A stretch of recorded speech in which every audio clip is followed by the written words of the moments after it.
자, 오늘도 매거진 Y 힘차게 출발하겠습니다. 발빠른 리포터 강일아 리포터 자리해 주셨습니다. 안녕하세요. 네, 안녕하세요. 희라 씨, 오늘은 어떤 소식이 기다리고 있을까요?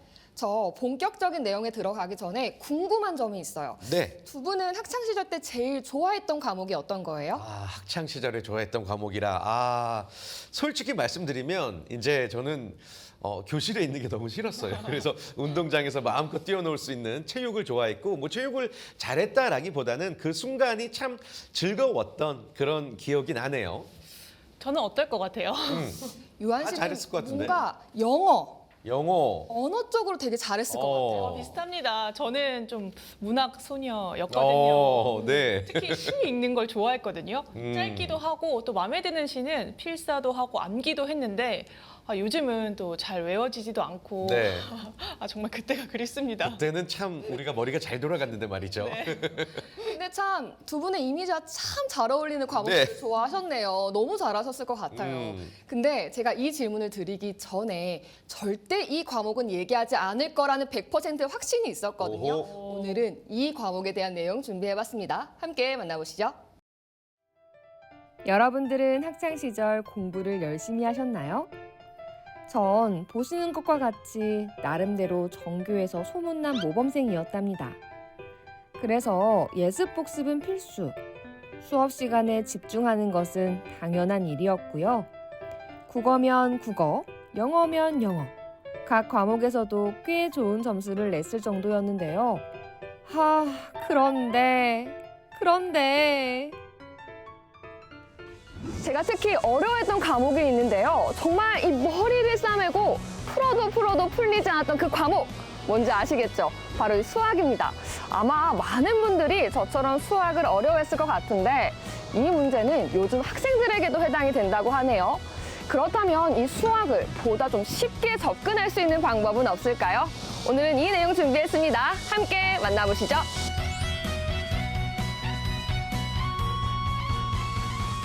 (2025년) 4차 산업혁명 시대의 물결은 더욱 거세지고 있습니다. 인공지능, 빅데이터, 자율주행 등등 그야말로 눈부신 기술 혁신이 이뤄지고 있는데요. 그렇다면 이를 가능하게 하는 것은 무엇일까요? 다양한 게 있겠지만 대표적인 것 중 하나는 바로 수학입니다. AI 기술이나 우주산업 같은 첨단 분야에서는 수학이 그야말로 비밀병기 같은 역할을 하고 있죠. 그야말로 이 수학적 역량이 핵심 경쟁력이 되는 시대가 찾아왔습니다. 인공지능이 데이터를 학습하고 자율주행차가 길을 찾아다니고 또 우주에 로켓을 쏘아 올리는 이 모든 과정에 수학이 핵심 언어이자 도구가 되고 있는데요. 그런데 이렇게 중요한 수학을 학생들이 어려워하고 있다는 게 문제입니다. 이 문제점 중에 하나는 바로 이 주입식 교육이라는 목소리가 나오고 있죠. 실제로 현직에 있는 수학 교사들을 대상으로 설문조사를 해봤는데요. 수학교육 개선을 위해 시급한 정책으로 입시 중심의 수학교육 개선을 위한 평가, 기록 제도 개선을 꼽았습니다. 그리고 24.9%는 문제풀이가 아닌 수학적 사고력 중심의 교과서 개발이 필요하다고 답했어요. 수학의 중요성은 점점 더 커지고 있습니다. 이렇게 중요한 수학에 우리 학생들이 중심에 있게 하기 위해서는 기존의 수학교육 방식이 좀 변화해야 한다는 목소리가 나오고 있는데요. 그래서 오늘은 이 시대 변화에 발맞춘 수학교육이 이뤄지는 곳이 있다고 해서 찾아가 보려고 해요. 함께 가보실까요? 사실 수학은 인류 문명의 발전과 가장 밀접하게 연결되어 있는 학문이라고 해요. 많은 학생들이 수학이라고 하면 어렵고 딱딱하다고 생각하고 있는데요. 수학은 우리 삶 곳곳에, 특히 지금 가장 뜨거운 첨단 산업의 심장에 자리 잡고 있답니다. 예나 지금이나 학생들이 수학을 참 어려워하죠. 그 이유가 뭘까요? 수학은 정의가 자연의 비밀을 알아내는 학문이에요. 그러니까 자연에 대해서 얘기를 하면서 그게 수학으로 연결이 돼야 되거든요. 근데 똑하니 공식을 그냥 외워버리라고 그러고 문제를 풀으라고 그러니까 아이들이 수학에 대해서 완전 진절머리를 내는 거예요. 와, 이것도 언제 외워? 그리고 이거나 다 잊어버리는 거, 시험 보고 나서. 바람직한 수학 공부 방법은 아이들이 상상력과 창의력이 마음껏 발휘돼야 돼요. 그러려면 어떻게 해야 돼? 인문학적 수학책을 읽어야 돼요. 즉 다시 말하면 읽으면서 와 재밌다, 와 행복해, 와 나 이거 알았어. 그래서 다리를 떨면서 정말 행복해하고 그러다 보니까 자동 재밌으니까 몰입하게 되고 집중하게 돼서 책을 떠나지 않는 거죠. 기존 방식에 변화가 있어야 한다는 의견이 많아지면서 곳곳에서는 다양한 방식의 수학 교육이 이뤄지고 있습니다. 이곳 역시 그중 하나였는데요. 수학은 우리 주변 모든 첨단 산업에 눈에 보이지 않는 뿌리이자 뼈대와 같다는 기본 개념을 중심으로 하고 있죠. 뒤에 책들이 굉장히 많이 꽂혀 있는데 어떤 것들인가요? 수학과 과학을 영어로 동시에 배울 수 있고 잘 읽고 바르게 쓰고 이해하고 말하는 훈련을 통해서 자연의 비밀을 관찰과 탐구로 깨닫게 하여 창의력과 상상력을 키워주는 프로그램입니다. 이 책은 한 사람의 철학으로 만들어진 책이 아닙니다. 수학의 본질을 그대로 재현하길 원했던 미국 연방교육부의 지침대로 편찬하였으며 현재 미국과 중국, 유럽의 아이들은 이미 읽고 배우고 있습니다. 제가 봐도 흥미로운 주제들이 다양하더라고요. 단계별로 구성이 되어 있어 유아부터 성인까지 다양하게 읽을 수 있답니다.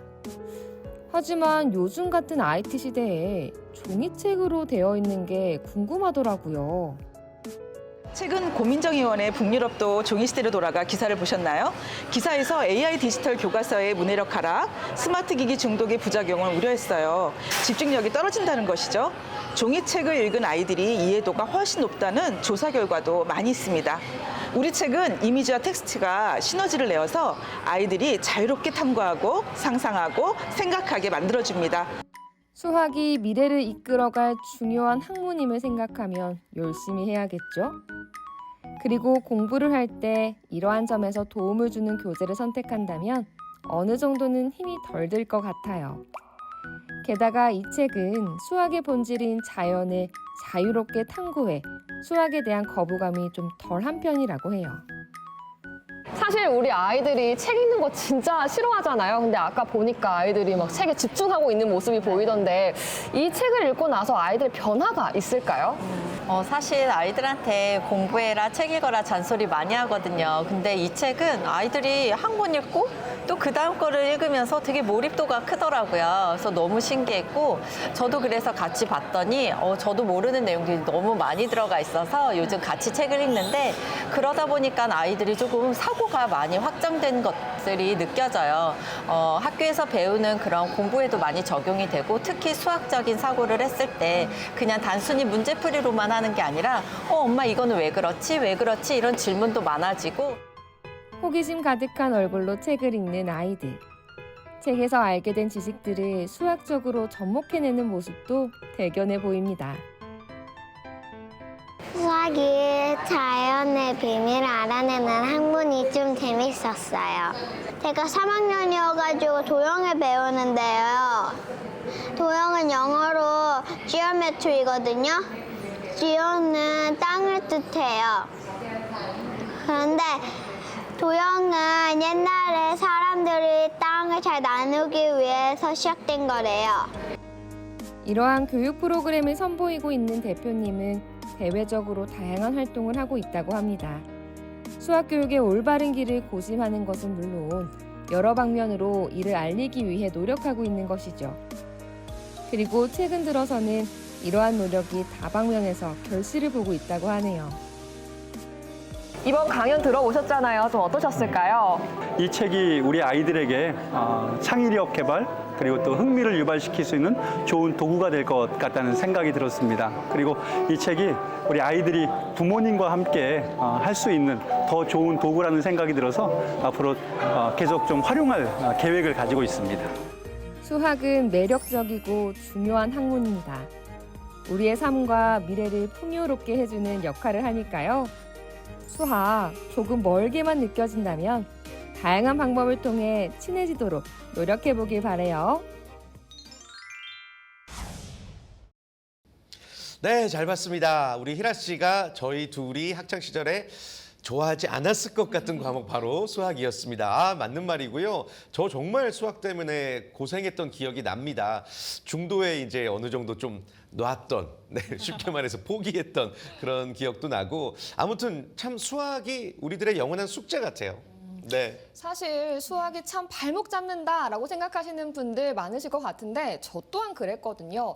그래서 만약에 학창 시절로 돌아가서 수학 공부 다시 하라고 하면 저는 못할 것 같습니다. 네. 이렇게 많은 사람들의 머리를 아프게 했던 수학인데요. 그렇다고 포기해서는 안 되겠죠? 오늘은 수학과 조금 더 가까워질 수 있는 방법에 대해서 알아보도록 하겠습니다. 도움 말씀 주시기 위해서 조서환 회장님 나오셨어요. 안녕하세요. 안녕하세요. 반갑습니다. 자, 우리나라 수학 교육의 문제점이 사실 여러 번 지적되고 있습니다. 이 회장님께서는 현직에 계신 입장으로서 네. 어떤 생각을 갖고 계신지요?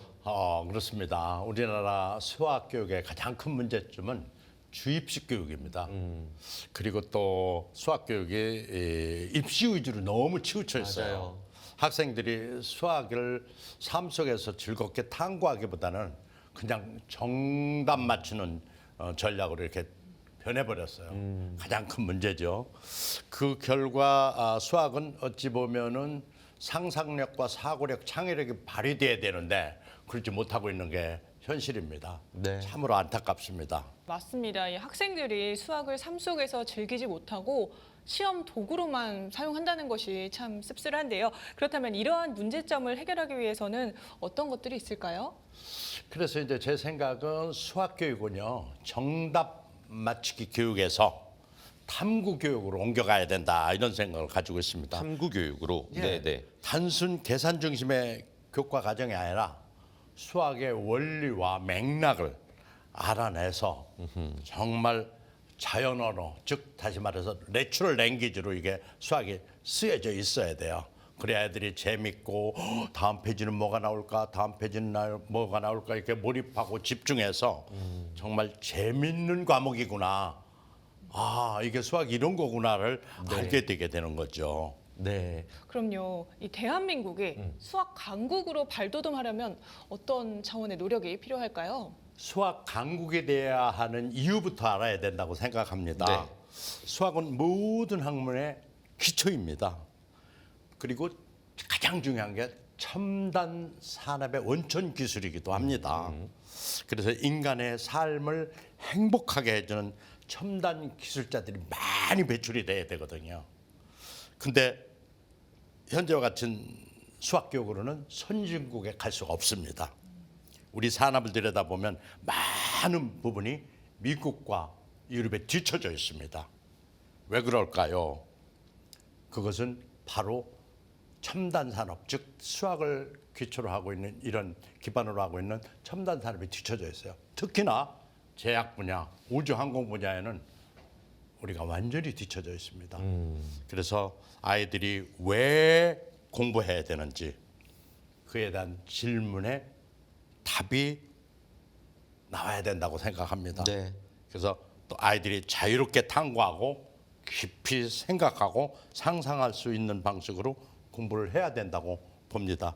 저는 한국에서 이걸 꼭 실현하고자 합니다. 네, 이 수학을 통해서 대한민국의 발전까지 생각하시는 우리 회장님의 원대한 포부 잘 들어봤습니다. 수학이 결코 어렵지 않다라는 것을 여러분께 알리기 위해서 다양한 노력을 하고 계시니까요. 다시 한번 나의 수학 공부 방법이 잘못된 건 아닌가, 우리 아이들도 지도해 주시는 여러분들이 되시기를 바라겠습니다.